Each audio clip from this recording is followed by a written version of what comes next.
Hey folks, Doc here. Gosh, I'm just on a video making frenzy.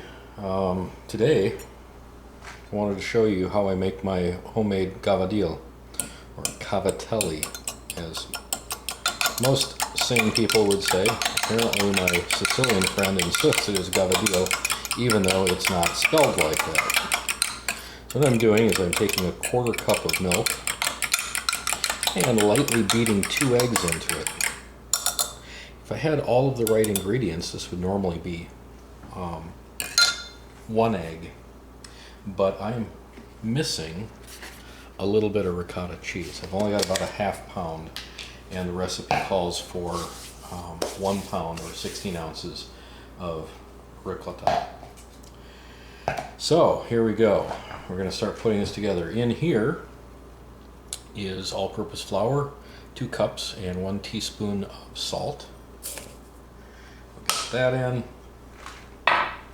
We've got 2 cups of semolina flour. Get that in and give it a little mixy mix.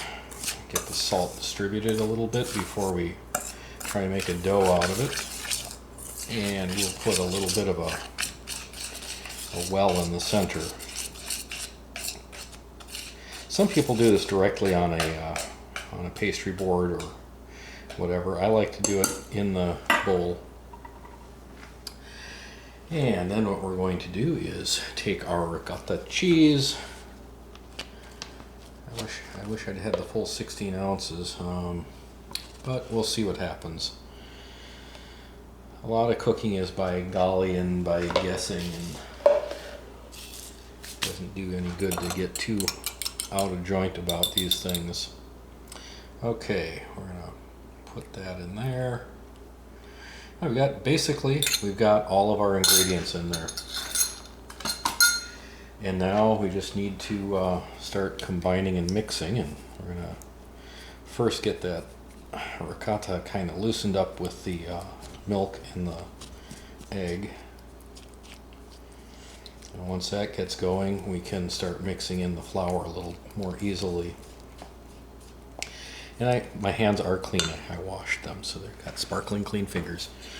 And I will probably abandon this spatula for stirring in just a few moments, and then start doing it purely by hand.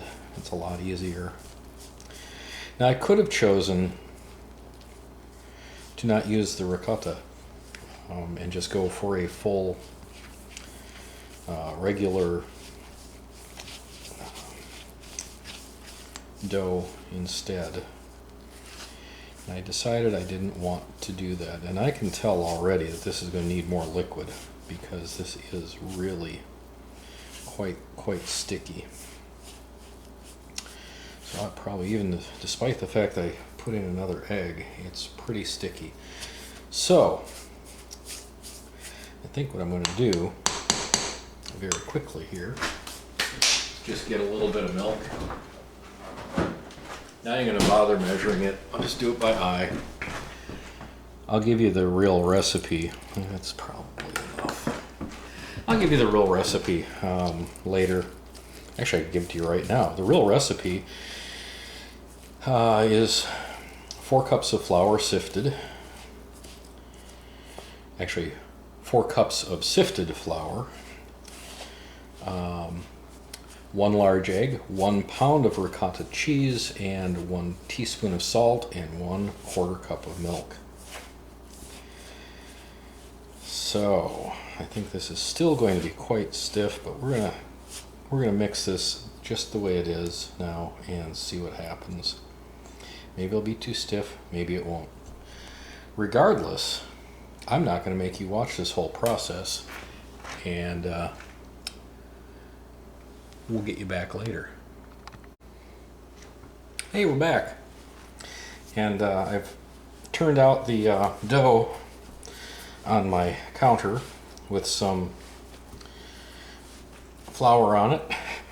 And it is rather stiff, but I'm hoping as I mix, it incorporates and becomes a nice smooth dough. And hopefully it will. It seems to be just about where it needs to be.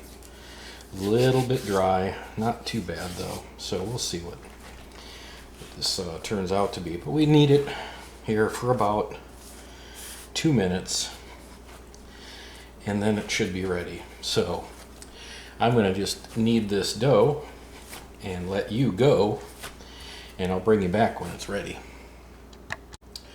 And we are back, and it's been about 10 minutes.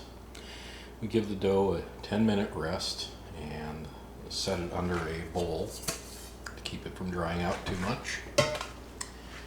And we turn off the timer so that we remember. And let's see here, what am I going to use? Probably this.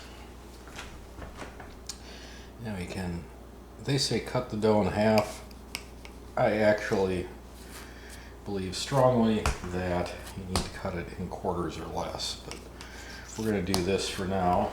Get that back under. Cut that down again. I have to cut it further. And then basically what we do is we roll it out into a nice long piece. And I can tell that it's going to need to be cut further because I don't have enough room to deal with that. So let's get that in there, that in there. That way it doesn't dry out. And since the dough is already fairly dry, we definitely don't want it to dry out. So, see how easy that is. I squeeze down a little bit too much on the ends, and if you want to tap those together, it can flatten those ends. So, because you want your rope to be essentially the same thickness throughout. That is better. Or as Justin Wilson would say, mo better. That's mo better, I guarantee. Now, if I was just as good a cook as he is. Then, now this is the interesting part. I found this just in having dealt with the Cavatelli machine. Oh, you know what? Maybe I should try just one. Just one. See if I can do this on camera. I don't know. Is that on camera? This is how you would make a Cavatelli by hand. Or, conversely, you could also take your first and third fingers and go like that, but I don't like the way they shape that way. So, there, put that back in there, and we'll, there. Now what we do is get a little flour on it, because really you don't want this sticking to the machine. That would be very bad, very, very bad. And yeah, we definitely don't want stickage. So I'm going to reposition the camera, come back and show you how this works. Actually, I don't even have to do that, I don't think. I think I can just do this. And we'll see how that works in the camera. Is that going to work? It sure looks like it. Put it in here. And hopefully start cranking out Cavatelli.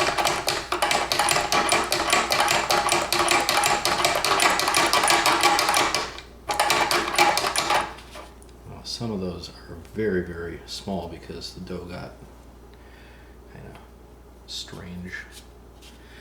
Anyway, there you go. Here you have some very nice Cavatelli, or gabardine, as my friend Tony would say.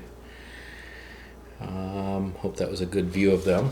And then what you do is you take just a pinch of flour and you shake just a little bit of flour on this pan. Yeah, I used my cruddiest one, I'm sorry. It's the one with character. Anyway, you just shake them a little bit so that they don't stick together like those ones just started to do. And you shake them in a little bit of flour. There you go. These are ready, and they need to dry for a while. Not long. This is fresh pasta. It's not a dried pasta. So there you have it. My Cucina Pro Cavatelli maker. And we're going to have Cavatelli with I'm going to make a sauce with short ribs tonight. Beef short ribs. Braise those in some tomato, and I'll whack up some fresh basil and garlic and put that in there, and it's going to be yummy. So we'll see you folks later. I hope you enjoy this.